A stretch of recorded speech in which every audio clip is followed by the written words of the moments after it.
Alright guys, Will here from ZaltekReviews.com.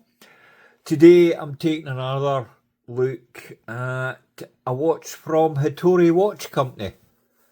I believe they're Japanese, but their sole distributor, well, the only one that I know of, is Nomon Watches, which they're based in Singapore.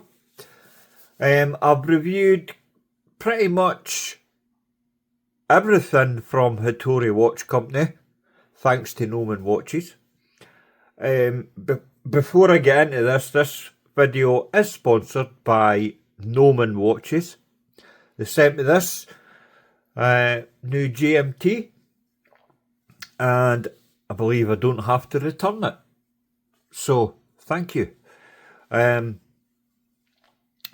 I reviewed quite a few. I'll put up a few thumbnails of the ones I've done before.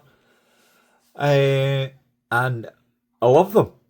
I do really like this company. I like their design approach. It's really nice. But I've always said, with the ones that I have looked at, that they should, for the price that they're charging for their ones, they should have Miyota movements inside them, i.e. the 9 series. There's no question. They'd also probably make the watch a bit thinner as well, which would be ideal. This watch, however, even though it's a GMT, it's a true GMT, and they have used the 9 series Miyota movement with this one. Obviously the 9075 GMT, as I say, a true GMT, a Traveller's GMT. So, what do I make it then? Well, let's find out after the intro. Zaltek, tell us what you see through watch hands and dials. Your truth sets us free from dive watches to GMTs. You explore. Right, guys, let's get into it then. I'll show you the packaging first before I go into details about the watch. It's the normal Hitori Watch Company packaging, and it is nice packaging. You've got this outer cardboard box, and it's a nice design. The logo there. And inside, we have a wooden box. As you can see, nicely done. And inside that, we've got this kind of felt lining, this cushion.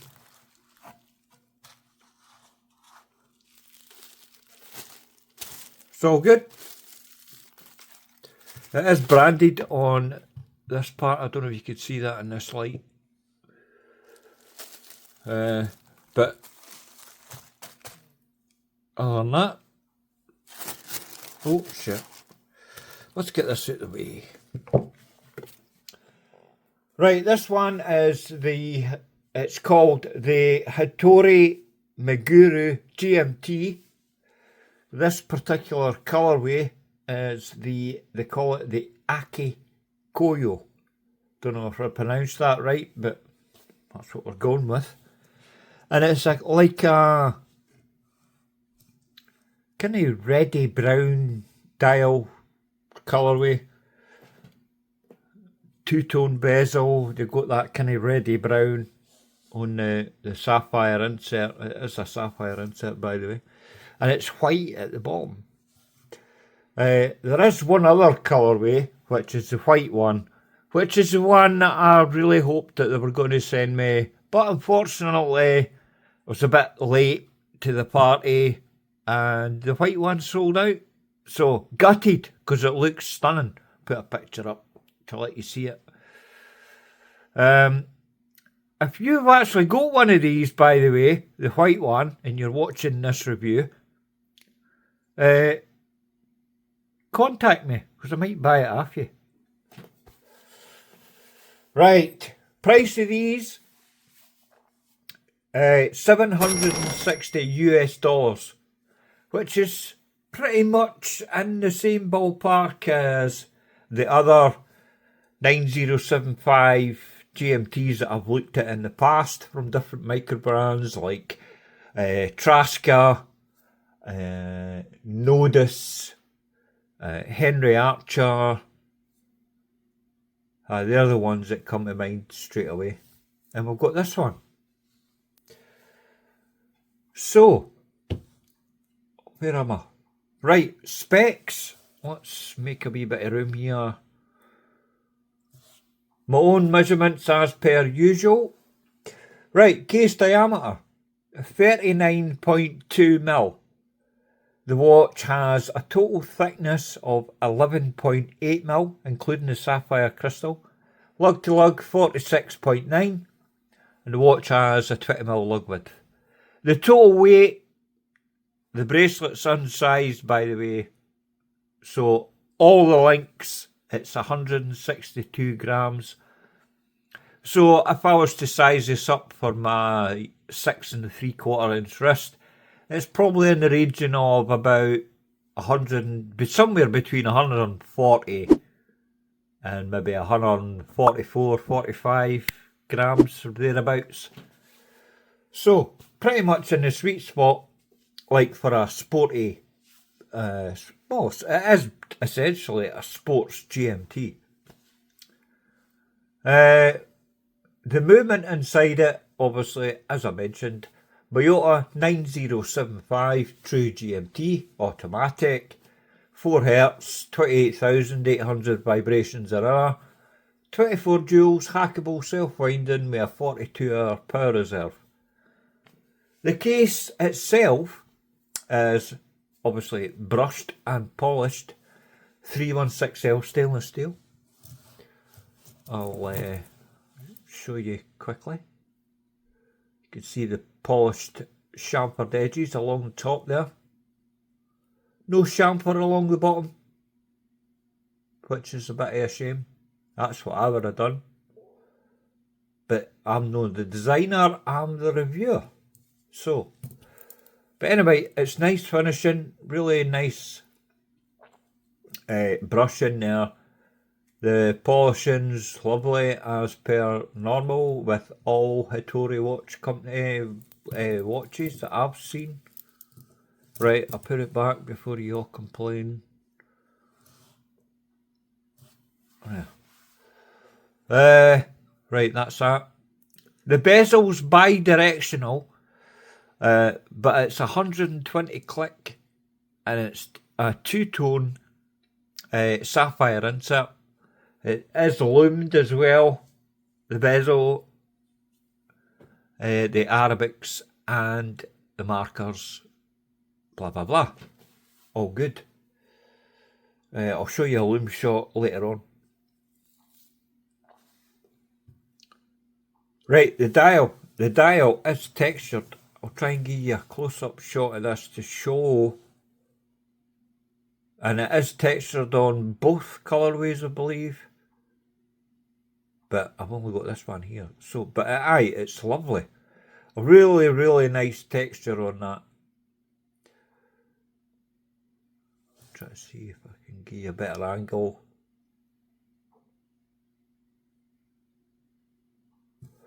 It's nice.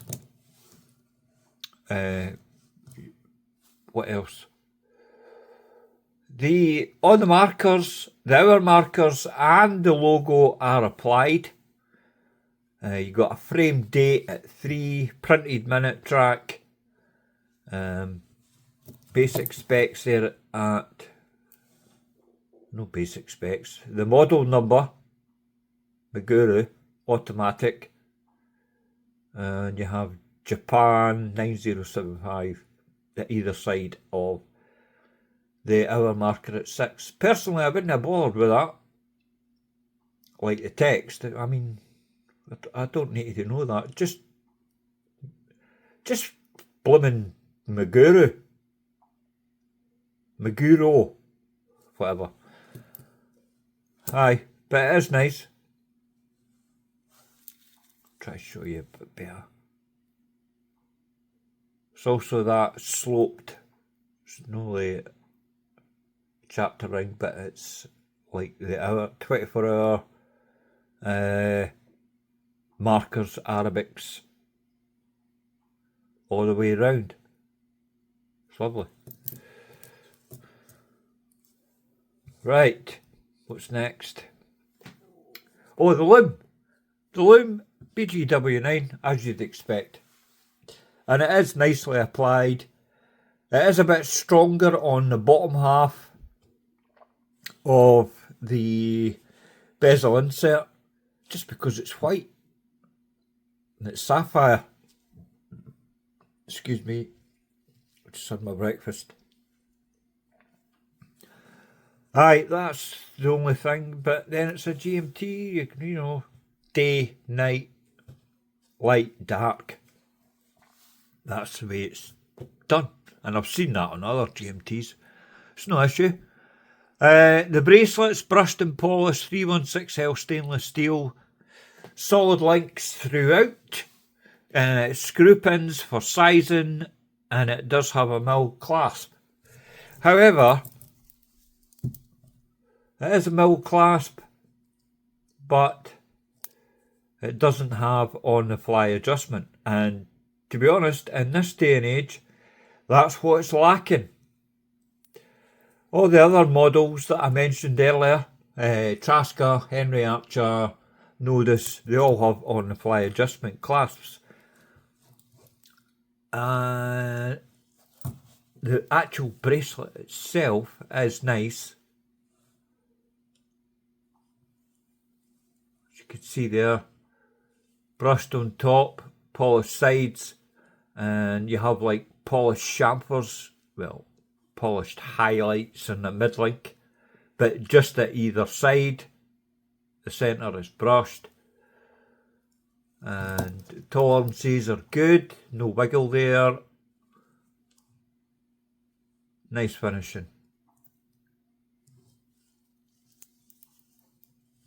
I don't have any problems with it. I mean, once you size it, like any other, and you use the micro adjust on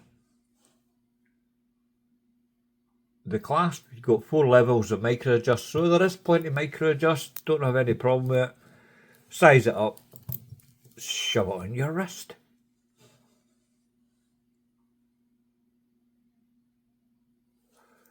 It's all good. Although I think, just because we're in 2025 now, Happy New Year by the way, I think it should have, just going with the competition, it should have a clasp with on-the-fly micro adjust. Because that's what I'm used to now. I don't expect it from every watch, but every watch that seems to come in, it has that. So that's the only slightly negative comment I would say about the bracelet. The crystal, it's sapphire obviously, and it's double domed, I believe. Let me see, let me check. Alright, double domed.